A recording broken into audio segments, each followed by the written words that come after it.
Thank you all for joining us again for day 2 of BIG, the Illinois Business Interruption Grant. Day 2, what's the big deal? Writing the grant, right? We can do that. We're all competent. We're all grant writers, right? I know some of you are shaking your head like, no. But once we get into it, you'll find out you are becoming a grant writer. If you didn't know, you'll know today. Greater Ashburn Development Association, thank you once again for joining us for this 3-day series. Round 2 of BIG is open and you are ready to apply. We talked yesterday about getting your credentials in order, and today we're moving on to writing the grant. We're going to talk about what BIG is again to keep you all in understanding of that, get you familiar with the application process itself. Learn about the system registrations that you need to do business with the government if you didn't know. And then other resources and Q&As similar to what we shared yesterday. And of course, President's note up until we are done with this thing and beyond. Vote, vote, vote, and vote. And of course, be sure to consult with a CPA or an attorney for what is best for you in your particular situation. Any information in these slides and these workshops are provided for informational purposes only and is not intended to replace the advisement of certified professionals. Let's talk about the system registrations. Many of you have your EIN numbers, I would presume. Some of you may not. As sole proprietors, you don't need to have an EIN. You can have an EIN. You don't need to have an EIN. You can call the IRS and get one for free, or you can go to the link that is here, which also will be shared in the slides, and you'll be able to go online and fill out a form SS4 for free. Many people charge for this as they're creating your entities. It becomes a part of that charge. It's free. It's literally free. You can literally pick up the telephone, call the IRS, hold for a few moments, and they'll return on the call with your number. Then in there, about 3 to 4 weeks, then you'll actually get a letter mailed to you with the address that you provided them for the business, not your home address if it's not the business address. For the business, you'll get a letter that will be mailed to you with that EIN number on it. So we definitely want to make sure that you are staying alert for that coming in the mail, because that's the letter that you're going to need to share with anyone who wants to verify the fact that that is your EIN number. So then we have what's called a DUNS number. A DUNS number is a data universal numbering system. It's 9 digits, just like our social security numbers. And you can go to dnb.com. The link is right there. And you will go through a process of signing up for your DUNS number. But guess what? You need your EIN number to get your DUNS number. And if you're a sole proprietor and you don't have that, of course, you're going to be using your social or an FEIN number. But the EIN number to register with the DUNS number is important. When you are applying for credit with your business, you'll be using the DUNS number, not your social security number. You'll be using your DUNS number so you can begin to build business credit. They're often referenced by lenders and potential business partners to predict the reliability or financial stability of your company. Okay, so definitely make sure you register for your DUNS number. And as you see in progression, as the workshop goes on, the order in which to apply for these is important, because what you don't want to run into is getting to a final step, thinking you're at a final step, and you realize there are 3 ahead that you missed that all take time to actually process. So you want to make sure you're diligent about being orderly with these registrations. Next is your GITA. We spoke about this a little bit yesterday, your Grant Accountability and Transparency number, or registration, should I say. That comes from the Act, and there's the link for you to research that right there. It is important. And you know where I always highlight or bold things. Those are things I really want you to pay attention to, because they're being addressed and emphasized for a specific reason.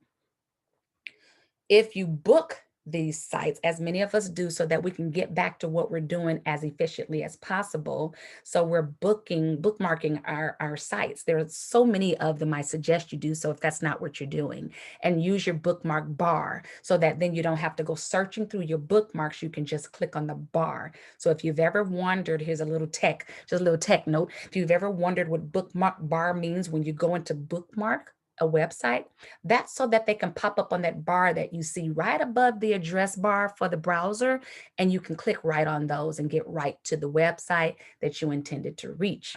Okay, so this is a basically a grant.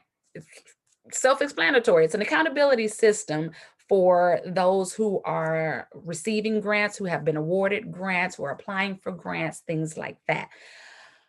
If you bookmark this link, you must use this link versus browsing for this site and going there, because it's just going to redirect you back to the illinois.gov site instead of to this portal to access the grantee portal.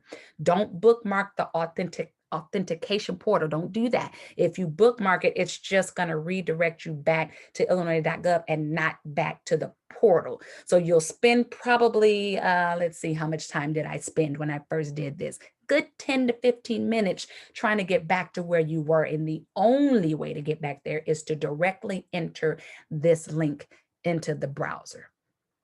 Okay, I'm not that techie. I don't know why that is, and I don't know why they don't change that. It's been this way for a very, very long time. I just know to pass the information on to save you the time that it took me to get to the actual site. Type in exactly what you see on this page, okay? Your username can include letters, numbers, and periods, but it may not start or end with a period and must be between 6 and 20 characters long. Once again, my 23 character username did not work, but the error did not tell me what my error was. So I'm just trying and trying. Here's a good love nugget for you. 20 characters or less, okay? All right. And of course, make it secure by having a capital letter, a small letter, things like that. Those are not requirements, but those are definitely safety features that you want to put in place for the security of your account. Here's another highlight. We just talked about the DUNS number on the previous slide, right? Got to have that before you create your GITA account. Okay, so get your DUNS number, get your EIN, get your DUNS number, then go on ahead and get your GITA account set up, okay? I just put a little notation down here at the bottom. You don't need to worry about this at the onset, but it is good information for you to have in the future. Your CSFA number, you're going to hear this mentioned a lot. It's a catalog of the state financial assistance that has been received throughout the state by the awardees. It's for agencies that have active grant programs, currently funded grants, current funding opportunities, and registered grantees. So you can pretty much look up anyone in this system to see if in fact they've received state assistance. I've used it a lot of times. I've found out about a lot of businesses that have received grant funds and things like that that may or may not have indicated that they may or may not have received it. And the proof is in the pudding. It's right here. You know, oftentimes people don't realize that, you know, it's public information all around us. It's just a matter of knowing that who you're dealing with also has that same information. You now are armed with the same information. You're very welcome. And now we are talking about the SAM system. You might have heard that spoken a lot, and people call it SAMS. It's literally SAM, SAM, the State Award Management Platform. And there's your link right there for that, sam.gov. You need this to register to do business with the government, the US government, okay, to update or renew your entity registration, to check the status of any other governmental entity, or I'm sorry, any other entity registration doing business with the government, right? Or who's registered with SAM, also known or heard as your cage number. One, because the other, SAM doesn't have a number. That's the misconception. There is no SAM number, but when they're asking for that, they're speaking in one of the same of your cage number. And I guess I could have added that. We'll speak on that in the next workshop, what the cage is, okay? And also to search for entity registrations and exclusion records, right?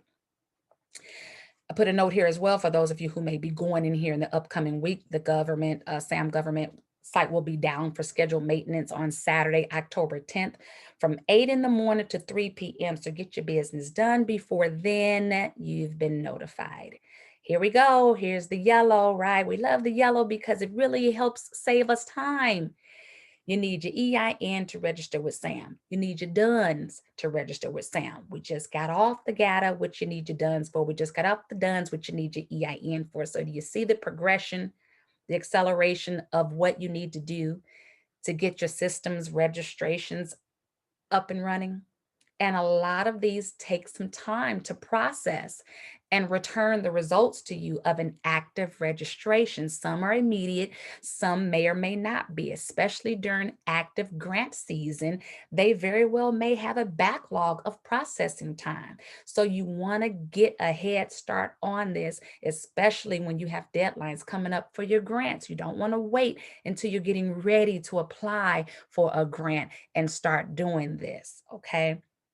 We decided to make this a part of the big workshops because even if you don't have time to apply for big, which I'm not sure why you wouldn't, the grants are offered on a rolling basis, meaning there's no deadline, you can still get a jump start on any other grant opportunities that may come your way, or you can help somebody else, right? It's all about helping one another. That's why we're here. So you definitely want to get these systems registered in your business name as soon as possible. You'll find that in registering for a lot of these systems as well, that you don't necessarily need them for every grant that you apply for. But when there is a grant that comes and it asks you for one of these credentials, you'll be glad that you've already gotten them registered, even though it might have been for another purpose. You're good because you've already gotten yourself set up for all the entities, obviously in preparation for one, but that's okay. That's quite all right. You're definitely going to have yourself set up and ready for the next thing and the next thing. And the more that you have all of these things organized, which is what we spoke about yesterday, the more that you have all of these things organized and cataloged efficiently on your computer's hard drive, your desktop area, or on an external drive or a flash drive, the more that you have all of these things compiled in a one place to go shopping place, you'll be surprised at how quickly and efficiently you become at applying for grants, i.e., becoming a grant writer. So once you write grants, once you complete applications, you are then considered having written a grant. It's just that simple, right? You are then considered having written a grant. Does it make you an official grant writer? Again, I mentioned this yesterday, not making light of what grant writers actually do, not making light of that at all. But when you fill out the application, when you pull all the credentials together that the application requires, when you submit all of the information in the way that the grant has indicated that you need to submit the information, when you do all of that and you submit that, you have just written a grant. That's what that means. Doesn't necessarily mean you've written an essay, even though some grants may call for that. You have put the necessary components together to apply for a grant, and you've written the grant. Or someone in your company has written the grant and may not even consider themselves a grant writer because it's a part of their task that they were provided to get a grant applied for. They were your grant writers. So you can say you have a grant writer on staff. Add that. Okay. You can say that you're a grant writer. Add that. Right. That's just another nugget.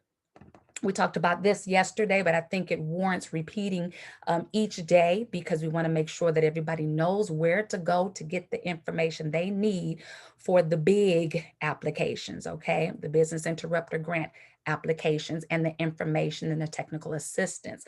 All of this came from the Illinois Department of Commerce and Economic Opportunities site. Round 2 application details, and I want to clarify that because round 1 application details may or may not also apply to round 2. So make sure you're looking at the proper section because both sections are there for both rounds, okay? For round 2 application questions, the link is at the top. And again, it's not going to be hyperlinks on this page, but you can go to the Illinois Department of Commerce and Economic Opportunities website, which will be on the next slides, to actually go to these active links on their site to pull up the information. The application questions that everybody may or may not have, are going to be found there. The checklist, which I mentioned yesterday, it's crucial to either print that out or have it readily available where you can follow it and make sure that you're turning in everything that the application is asking for. Boy, wouldn't it be a tragedy to go through all of this information, submit all of what you think was necessary to submit it, and have left off one thing that will get your application rejected. They're not going to reach back out to you and ask you to submit it. Your application is just going to go in the bottom of the pile, which is, I don't want to call it the garbage can, but it's certainly not the consideration can, okay? We want to make sure you have every item on the checklist checked off, okay? The business certification form and eligible cost lists are in English and Spanish.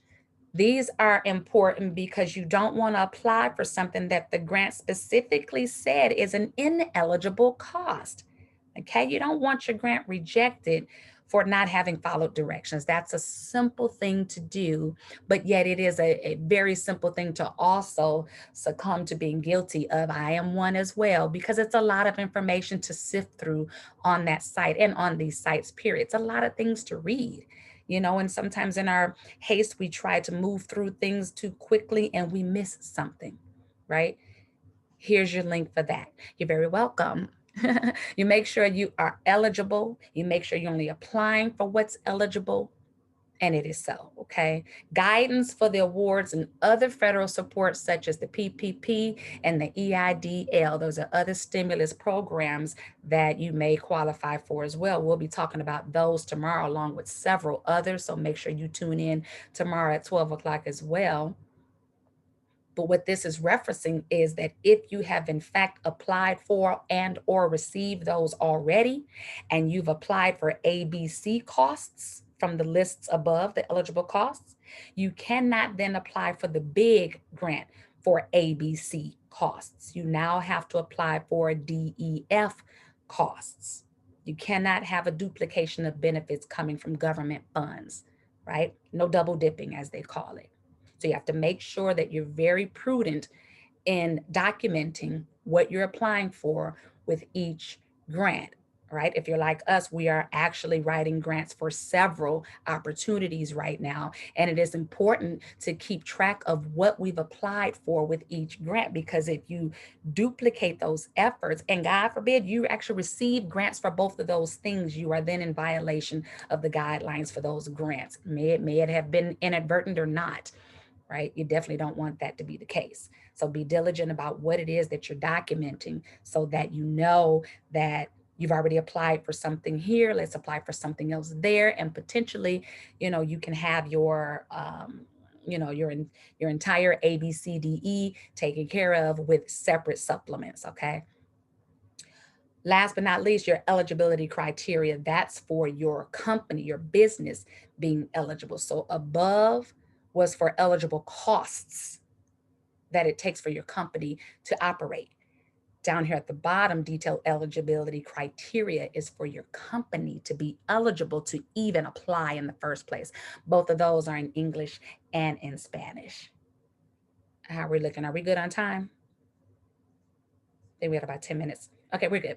All right, let me finish up. So technical assistance, there's assistance available for your big application. The hyperlinks will be on the site for English and in Spanish with the big help desk. So for a lot of the questions that may or may not be answered in the application questions link up top, you can also contact the big help desk down below. And I've got a few other resources for you as well, as far as that's concerned. Up top, the Small Business Assistance website, that's for the Illinois Department of Commerce and Economic Opportunity. That's where you can find a lot of the information discussed herein and even more on that website, including the information to follow. How to apply for BIG.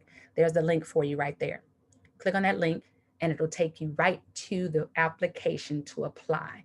And if there's additional time needed to submit, that won't impact your eligibility or your chances of receiving a grant. Take your time. Again, it's a rolling basis. Take your time, get your information gathered. Yesterday was the organization of everything. Review that list. If you need to, go back and take a look at that. Listen to what it is you need to get in order. Rewind today's workshop, which will be submitted out as soon as it's done buffering and compiling with the Zoom. That'll be shared out as well on the Facebook page for GATA.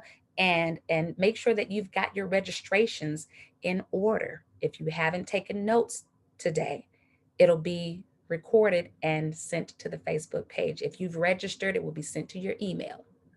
If you need help completing the form, there's a link for you with that. Action is an organization that's helping with this as well. And online with OMEE. Get familiar with that if you don't do anything else. Get familiar with that organization. That's the Office of Minority Economic Empowerment. Dates and times for their upcoming events online are at that link below. And there are program manager advocates that can assist you with many of these grants and others. Their email is ceo.omee@illinois.gov. We also have big community navigators. There's organizations that are helping you to not just understand and not just apply, but to also understand what you're applying for with these applications. Again, those inadvertent hiccups that you may run into can be avoided if you simply understand what it is that they need versus, coming to a conclusion yourself of what you think they need.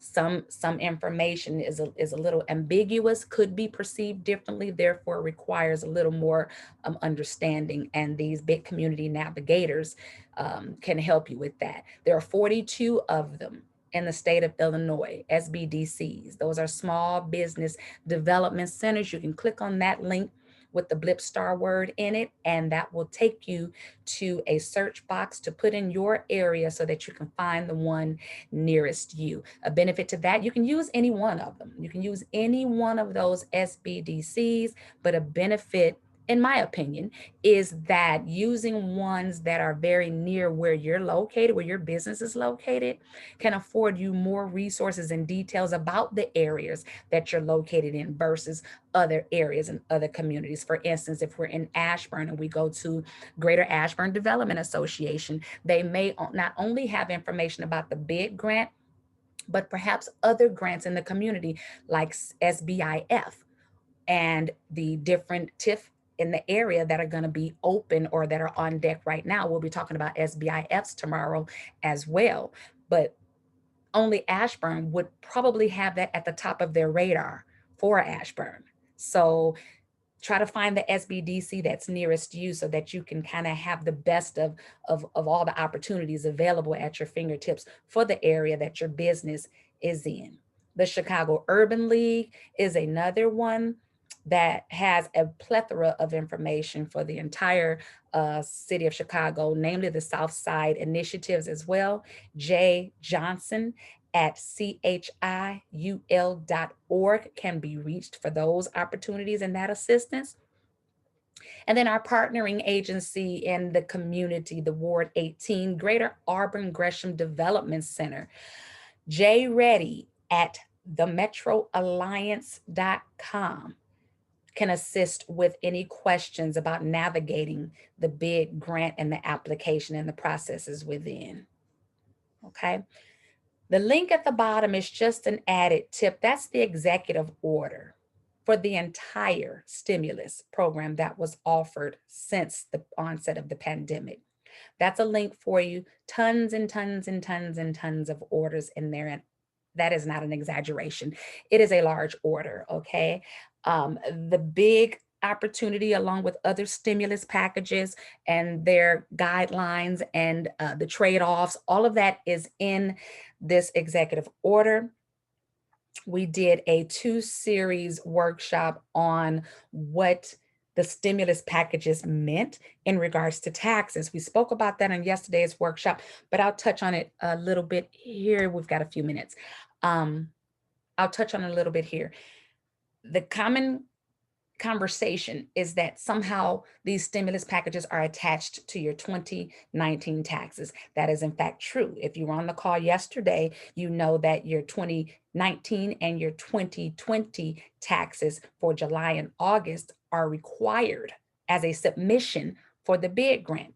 Now, I didn't say that you just need to know the numbers and then you have 2 weeks or whatever have you to apply.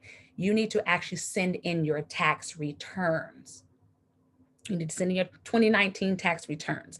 I said 2020, correction, 2019 tax returns. Your bank statements for 2019 and 2020 of July and August are what's required for the big. But your taxes for 2019, your completed taxes must be submitted with the grant application for big. So yes, your 2019 taxes are attached to every stimulus opportunity that you intend to apply for that is available for the state of Illinois.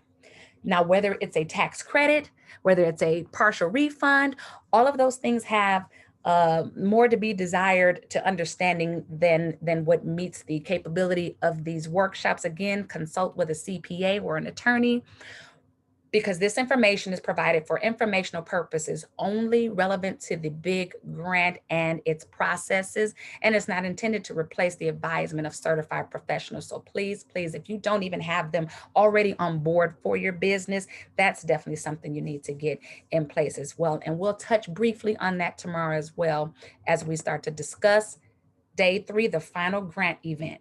Grants and loans and deadlines. Oh my. We're going to recircle back to sum up pretty much what we've spoken about in the past 2 days. We're going to get your organization together. We're going to offer up a few systems that could potentially work for you to keep everything organized. Because again, if you don't make it to apply for the big grant, get your processes in order so that whatever is next on deck for you to apply for, you've already begun the organization of being able to roll out whatever information you need at your fingertips to apply. So make sure you are ready for this workshop tomorrow, the final workshop of the 3-day series of What's the Big Deal, tomorrow, October 6th at 12 p.m. The link is right there for the Zoom. It's different from today and yesterday. So please don't make that mistake as many did yesterday trying to get into the day before's event. Please make sure you register here at this link. Any questions about the workshops or receiving a copy of the recordings, email us at info@gadachicago.org. That's info@GADA-chicago.org. And of course, I want to stress, as the president of the Greater Ashburn Development Association, the importance of getting out to vote. Listen, there's so much around the conversation of getting out there to vote, okay? We have our reasons for why we do or don't want to do so. I personally feel, and these are my personal opinions that I am humbled to share with you and grateful that you're listening, that I don't feel we have the option, the right to the option to not vote. There are so many individuals that came before us that were passionate about this possibility because of the inequities, the brutal inequities that they suffered hundreds of years ago, decades ago even. And for us to just decide that we're not going to go do what they stood and laid down and died to do, to me is a disgrace. I mean, it takes a moment of your time. If you didn't, my pastor said it so graciously yesterday in his sermon at Third Baptist Church of Chicago, Pastor T.D. Hughes, shout out. If you were not hindered by the pandemic to get out, don't be hindered to get out to vote. Get on out there and vote. A lot of the reasons you were actually even able to get out and go do whatever you decided to do during the pandemic were because of some of the decisions that were made by some of the individuals who were voted on being in the positions that they were in. You understand what I'm saying? As my pastor said, y'all didn't catch that. I'm feeling a little spiritual today. if you don't realize that the decisions that were made for you to stay in the house, for you to be able to go outside, you understand people made decisions on our behalf to leave, don't leave, go, don't go, stay, don't stay. Those individuals were voted on by some people. They made the decisions they made because they were empowered to do so. And how were they empowered? Because they were voted in. Or worse yet, they weren't voted against. Depends on who they were and what side of the coin you're looking at this at. So please get out there and vote. It is so important to model voting for those coming behind us, and those who are not yet here are depending on us. We don't want our children and our grandchildren to look back and wonder what we did in order for their world to be the way that it is, or worse yet, what we didn't do in order for their worlds to be the way that it will be. We may not be here to see it. That doesn't mean it isn't our tragedy. It isn't our battle. What are we going to leave behind for our future? What are we leaving behind for the millennials today who are standing on the front lines and protesting, putting themselves in harm's way on purpose to fight for what many won't even stand up to vote for? That's my message to you. And I'm looking forward to having the final workshop with you tomorrow. Again, grants and loans and deadlines. Oh my, you don't want to miss that. Give us an email if you want any of information about what we've discussed thus far. And the recordings will be shared out on the Facebook page, GATA Chicago. Take care. God bless.